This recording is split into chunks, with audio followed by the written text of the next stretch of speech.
যে দুটি বাহু যখন এক জায়গায় মিলিত হয় সেখানে একটি বিন্দু আমরা পাই। এরকমভাবে আমরা তিনটে বিন্দু আমরা পাবো।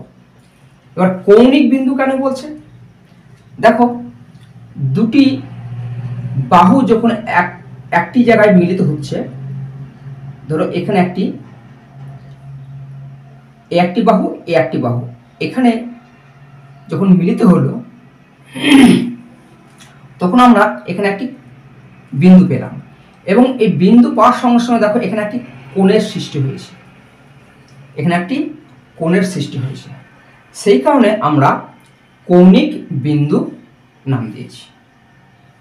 আবার একই রকমভাবে এখানেও একটি বিন্দু পাচ্ছি, এখানেও দেখো একটি কোণ তৈরি হয়ে আছে, এখানেও একটি বিন্দু, এখানেও একটি কোণ আমরা পেয়েছি, সেই কারণে নাম হয়েছে কৌণিক বিন্দু। অর্থাৎ যেখানে বিন্দুটা পাচ্ছি সেখানেই একটি কোণের সৃষ্টি আমাদের সৃষ্টি হয়েছে। দেখো, তাহলে তিনটি আমরা একটি ত্রিভুজে কটি বিন্দু পাবো? আমরা তিনটি বিন্দু পাবো। এবং একটি ত্রিভুজে কটি কোণ পাবো? সর্বাধিক তিনটি আমরা কোণ এখানে দেখতে পাচ্ছি। তাহলে কৌণিক বিন্দু সর্বোপরি তিনটে কৌণিক, যেহেতু কোণ সেহেতু তিনটে কৌণিক বিন্দু আমরা এখানে দেখতে পাবো।